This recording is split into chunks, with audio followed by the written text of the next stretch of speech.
Hello，大家好，我係 Alicia，加拿大政府註冊移民顧問，歡迎大家嚟到我哋每個禮拜嘅 Vancouver 嘅 podcast。我拍檔 Nicole Chan，咁佢咧就係 base 喺溫哥華嘅移民律師啦。因為我嘅工作啦，會睇好多啲聯邦法庭嘅呢啲個案啦，咁我哋會揀一個有代表性嘅出嚟同大家分享。有兩個目的嘅，第一個咧就係睇下現時嘅聯邦法庭法官點樣演繹加拿大移民法啦。咁第二咧就係通常上得去聯邦法庭嗰啲咧都係有啲麻煩嘅，咁我哋咧就係從中就想學到嘢，咁啊目的就係為咗提高我哋客人嗰個 application 嗰個成功率嘅咁樣。咁今個禮拜咧就揀咗個 case 咧，我哋叫做一個 work permit 嘅，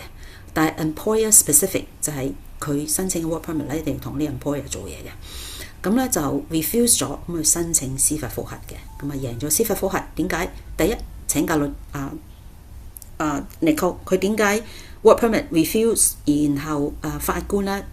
批咗佢司法覆核咧？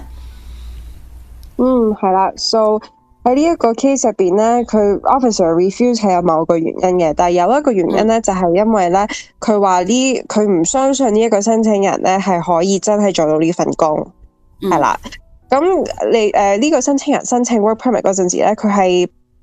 俾咗一封信，係話佢係之前咧係做緊呢一行嘅，佢已經做咗2年半噶啦，咁樣。咁喺個 refusal 入邊咧，個 officer 就話我有睇到呢封信，但係咧呢封信咧我就唔係俾好多 weight 佢。就原因就係因為咧佢冇俾到pay stubs， 佢冇俾到其他嘅document 係可以證明到佢係真係喺呢間公司度做嘢。咁個法官咧就睇呢個 refusal 嗰陣時咧，佢就話個申請人其實嗰陣時已經解釋咗點解佢除咗呢封信咧冇其他嘅 supporting evidence， 因為咧佢做呢份工嗰陣時咧佢係 paid cash， 佢係收現金做嘅。咁你如果收現金嘅話，你就冇 pay stub， 同埋你個銀行嗰個account， 你個 bank account 就唔會有一個 deposit 喺入邊咧，因為佢 pay cash 噶嘛，係咪？咁所以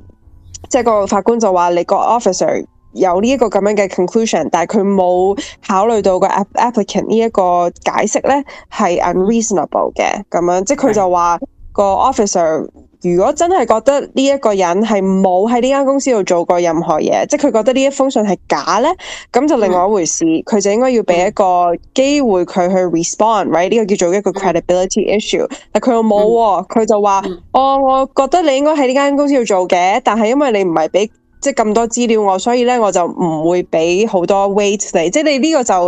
唔係咁好咯，咁樣，所以個法官就批咗呢一個司法覆核嘅，係啦。OK。多謝 Nicole 同我哋分享嗱，呢個唔係呢個 advice， 如果你自己嘅 case 咧就需要 Nicole 俾 advice 你嘅，請你 PM 我哋啦，我哋好樂意同你安排嘅。咁如果你親戚朋友都想聽嘅，歡迎你同佢哋 share 啦，咁樣。咁如果你其他 topic 需要我哋去做 research 嘅，請你喺 comments 嘅留言。下次再見，拜拜。拜拜。